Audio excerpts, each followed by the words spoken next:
Welcome to the Kahoot podcast. I'm your host, Meira Koponen. I'm a learning designer here at Kahoot. And like many of you, our listeners, I've spent years in the classroom as an educator myself. Kahoot has quite a unique place in education, one foot in tech and the other in learning.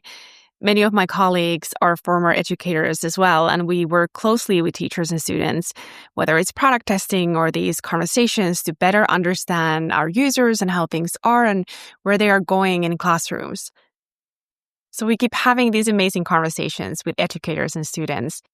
And we wanted a way to share the best parts in an easy format that you can just listen to while going about your day. The next conversation you're about to hear is about a topic that is on everyone's mind, AI in learning, specifically in higher ed. For this conversation, we're mostly listening, and our guests are here to tell us about their daily experiences right now using AI.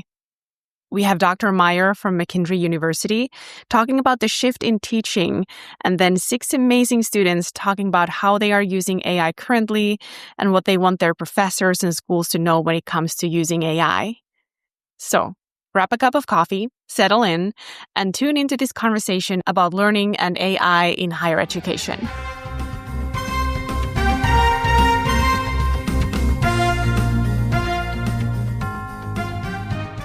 Change is sometimes both slow and fast. How we adapt to new ways to take in information or communicate can be incredibly quick. We jump onto new platforms, embrace new tools in our personal lives almost instantly. But formal education systems, they can be slow. When I was in classroom, it could take months, if not the full semester, just to get the devices or programs or apps I would have wanted. We used to say our school district moved like a huge ship, slowly, unable to do quick moves, but eventually it would turn. And we're seeing this duality of change now more than ever, especially with AI. We did a survey recently at the Kahoot Study Habits Snapshot, where we asked 1,000 students how they study. A remarkable 70% of students said they are already using AI for studying, assignments, or both. So it's definitely something we cannot ignore, a force that's moving fast at the student level, even if the ship from an institution perspective is still slowly turning. Let's start with Dr. Meyer first, who sees AI as a powerful ally in the classroom, not something we should be afraid of. My name is Dr. Meyer, and I am a professor of education. I teach educational technology. So I see AI as this wonderful new adventure and tool that we can use in the classroom for us as professors to work smarter, not necessarily harder. The first adopters, like Dr. Meyer, are excited for the opportunities. But not all educators feel the same way, which is natural. Change is a paradox. It can feel slow within institutions, yet surge with breathtaking speed through individual adoption and new technologies. Innovation begins with early adopters, but the broader system and the majority often take a more deliberate pace. The friction, that natural tension between the familiar and the unknown, is what often shapes our initial responses. Many of my colleagues are terrified by the existence of AI. They don't fully understand how powerful of a tool it can be. And I think sometimes knowledge is power, or the lack thereof of knowledge causes intimidation. It's a common sentiment, and it highlights the need for more understanding. One of the biggest concerns revolves around academic integrity.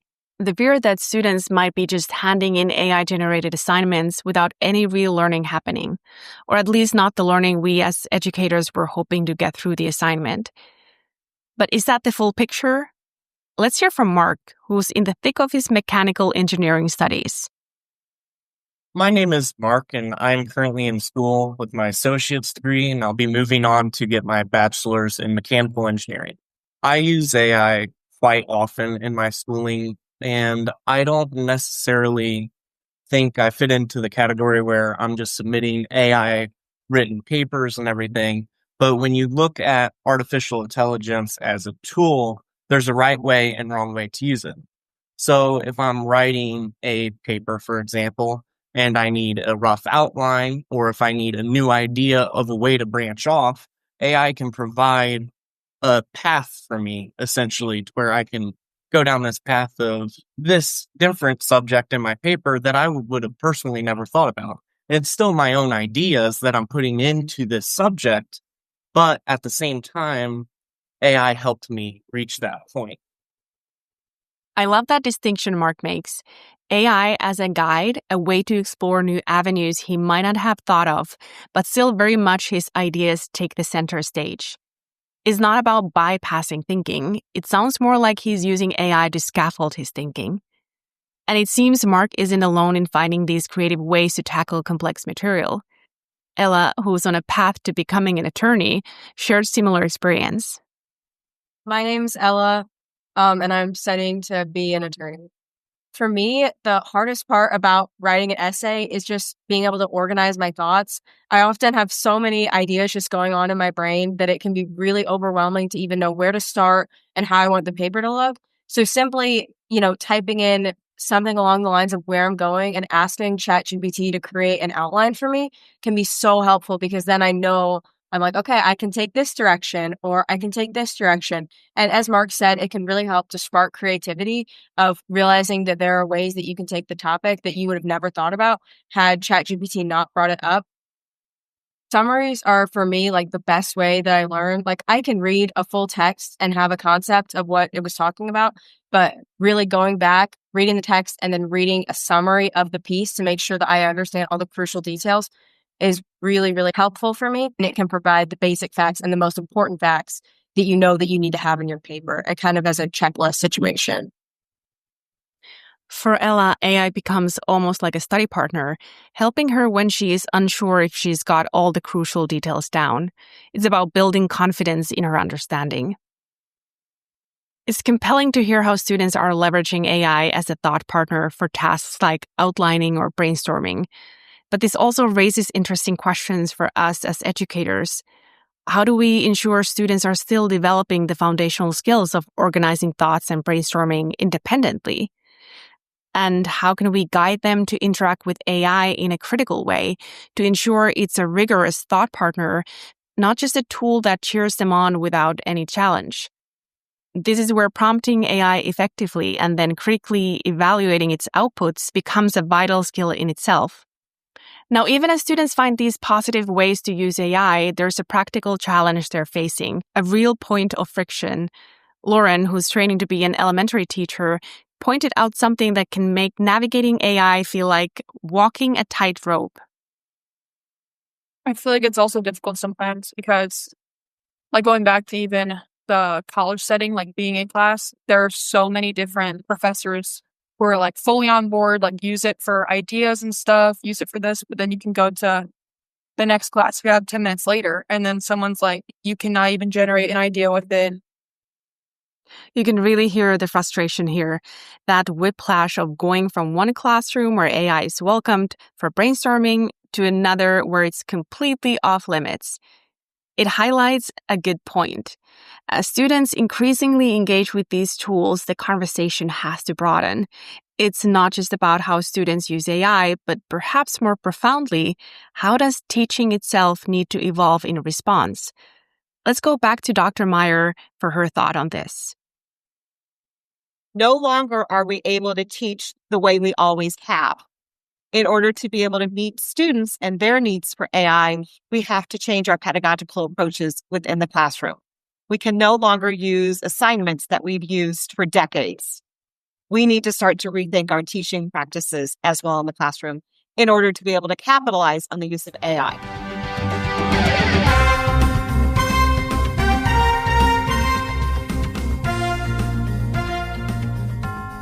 Dr. Meyer is really challenging traditional method here. She is suggesting that if AI can whip up a standard essay in seconds, then maybe, just maybe, the problem isn't AI but the assignment itself. It leads to a fascinating question. How can educators design tasks that AI cannot simply do? Tasks that demand more from our students. Dr. Meyer has some creative ideas. So if I'm constantly write a research paper on World War II, and I'm expecting my students to come up with that knowledge base from the lectures that I've given in my class, I could easily use AI to generate a research paper. What I may need to do then is to come up with some kind of a podcast, maybe where I want my students to interview and pretend to become the fictitious people. They take on that persona, which actually is more research driven because they have to understand maybe what was Roosevelt thinking during that time period. Or maybe I look at women's suffraging, and I know I'm looking at World War I now, but maybe I'm looking at women's suffragette rights.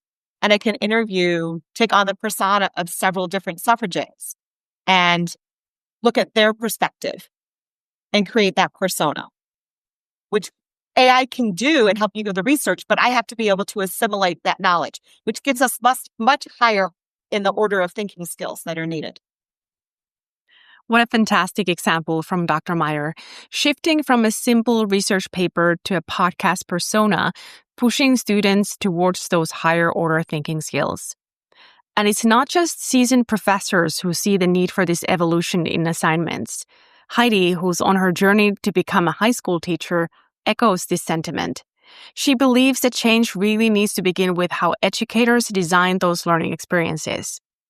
I think that coming from someone that wants to do like higher education, like high school, I think, and something that I'd like to see more in like higher ed, like college, is like teachers and professors get so scared of like kids using AI to write their papers and stuff. But I honestly just think that's like their problem, because if you're giving a student that's not encouraged to be creative in the classroom, and then you're going to say, oh, write a research paper that's 6 pages, they're not going to want to do that. They're going to use AI for it, especially if they're not like someone that's an overachiever, you know?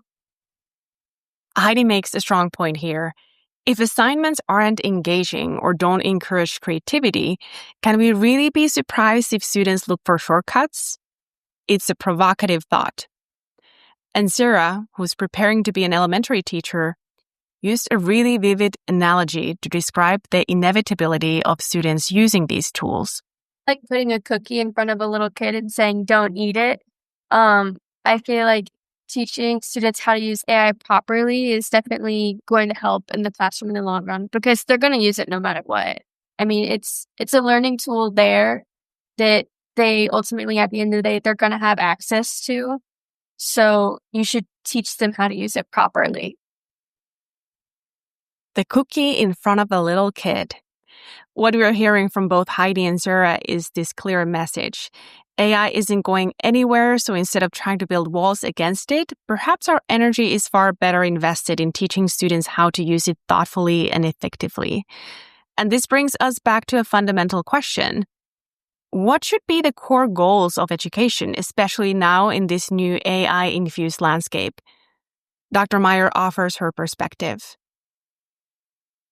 One of our goals of education should always be to have our students be able to evaluate and synthesize the information that they've learned. AI is a great tool for us to be able to hone those skills in our students. Being able to evaluate and synthesize information with the help of AI. We've heard some really positive examples so far. Students using AI to build outlines, to understand complex texts, and educators thinking about more creative assignments. But there's another side to this story, a more challenging aspect, and we'll dig into it in the next segment.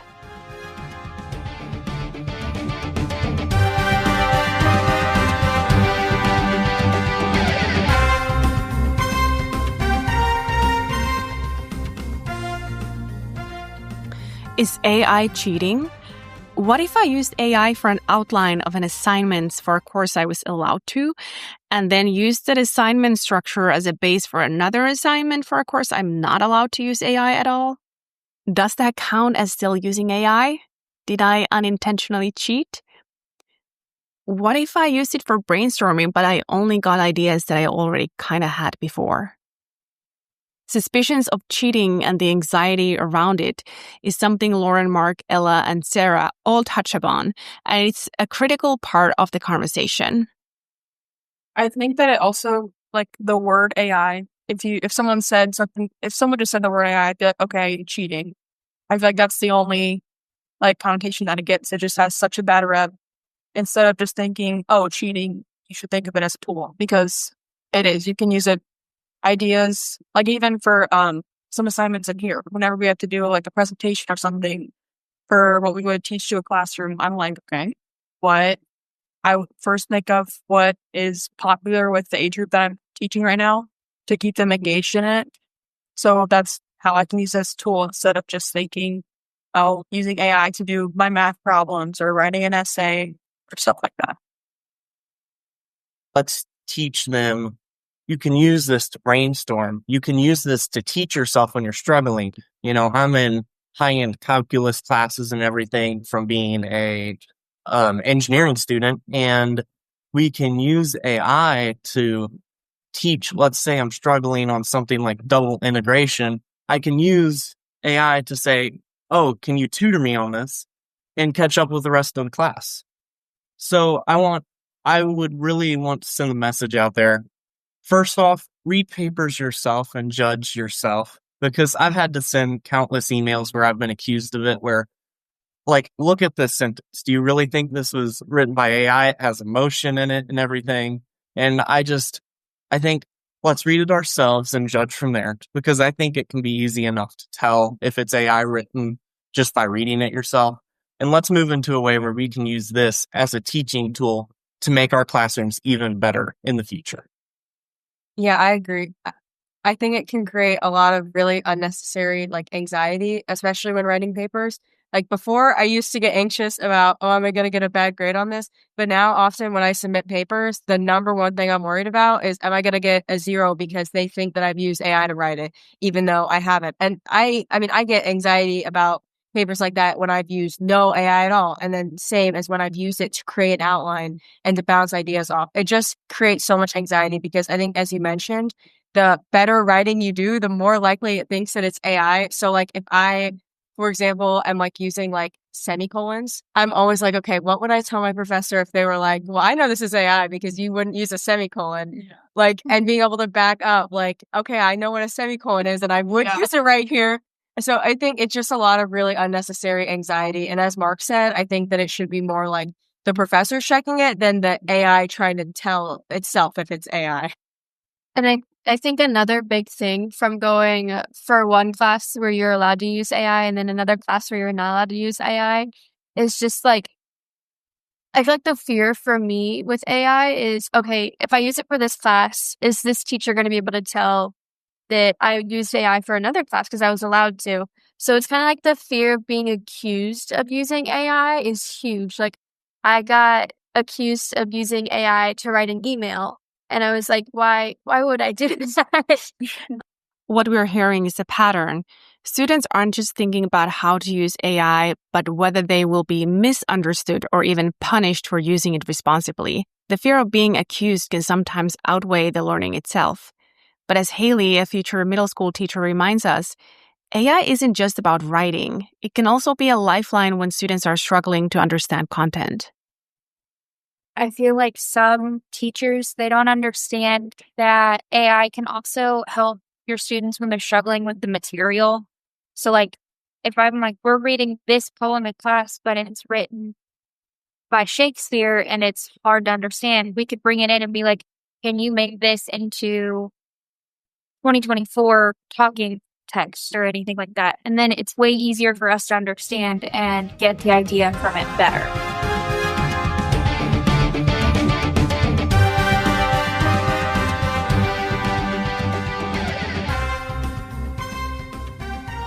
Transforming Shakespeare into modern-day text in order to discuss the themes, such a practical way to use AI to bridge understanding gaps. And it's inspiring to hear how these future teachers are already thinking ahead. They're actively picturing how they might bring AI into their own classrooms one day. What does that future look like to them? I think I would go for it. I would let the students use it to bounce ideas off, and maybe we would be able to use it together in the classroom so they understand kind of what I'm looking for if they are. And then it could be more like everything they're doing together is group work. That was Haley again. Her vision of using AI collaboratively in the classroom, helping students understand the expectations. That sounds really constructive, especially for middle school. But as Lauren, who's preparing to teach younger students, points out, the approach might need to be different depending on the age group. What are her thoughts on using AI with elementary kids? I feel like it's also geared towards which age group you're doing. So I know you're kindergarten or first grade, and I'm fourth grade, which is obviously older. But I mean, especially at like that young of an age for like kindergarten, first grade, all the way to even fifth, kids learn better whenever they use their own minds. So I feel like it definitely should be geared more towards like seventh grade and up in higher ed, just because there's also not too many things that they can use for like assignments and projects that they can actually like learn and obtain from. That's a really important distinction. The idea that for younger learners, the priority is on developing those foundational cognitive skills without the direct intervention of AI. It brings up a key consideration in this whole discussion: age appropriateness and developmental stages. Yet, across all age groups, there is a consistent call from these future educators for a certain approach from their own teachers now. Haley puts it quite nicely. Giving each of your students the benefit of the doubt when using AI. Not just, oh, you used AI today, you aren't passing today. It's, you use AI, how did you use it? How did it help you? Okay, I can agree with that. As we're getting more warmed up to it, we need to realize it is not a cheating tool, a plagiarism tool, but it is a tool that we can use for good as well. And if we gear it right in both the classroom and for students in the future, I think it can be a great tool that can bring a lot of value to society. This call for giving students the benefit of the doubt, as Haley mentioned, and Mark's powerful reminder that AI can be a tool for good, really underscores a shift in perspective. Moving beyond the cheating tool narrative, they see the potential. And to help us contextualize these evolving views, who better to turn to than an educator who's seen several waves of technological change in her career? Dr. Meyer offers a historical perspective. I've taught long enough. This is year 30 plus for me. I remember when the word processor came out and computers came out in my teaching, and my colleagues were afraid of the computer. They were afraid of the spell checker and that students weren't going to be able to learn how to spell anymore. I remember when Google came out or the internet came out, and my colleagues being afraid of students not being able to think on their own. I think we are still in that trajectory with AI. That is simply a tool. Just like a spell checker, just like a calculator, just like an internet browser. We have to learn how to embrace it, use it for good. Because like any tool, it can be used for good or for bad. I think knowledge is power, and that if we educate everybody on the correct way to use AI and how useful of a tool it can be, only good things will come.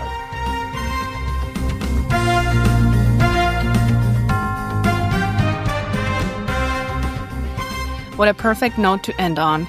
Knowledge is power. I think that beautifully encapsulates so much of what we've explored today. In this episode of Kahoot Podcast, we've heard the student experience of using AI in education.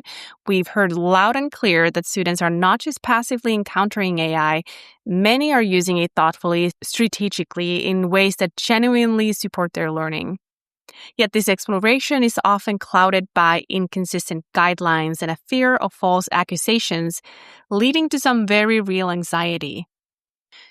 The message from both the students and Dr. Meyer seems to be a call for a shift in mindset, moving away from outright bans or suspicion and towards understanding AI, guiding its ethical use, and redesigning learning experiences to foster the kind of critical creative thinking that will be indispensable in this AI age. It's a big ask, but an important one. A huge heartfelt thank you to our wonderful student panel, Mark, Ella, Lauren, Heidi, Sarah, and Haley, and of course to the insightful Dr. Julie Meyer from McKendree University for sharing their experiences and wisdom with us today. They've given us so much to think about. This has been an episode of Kahoot Podcast. I'm your host, Meira Koponen. I hope you found this conversation as interesting as I did, and I look forward to welcoming you back as we continue exploring more topics. Until next time.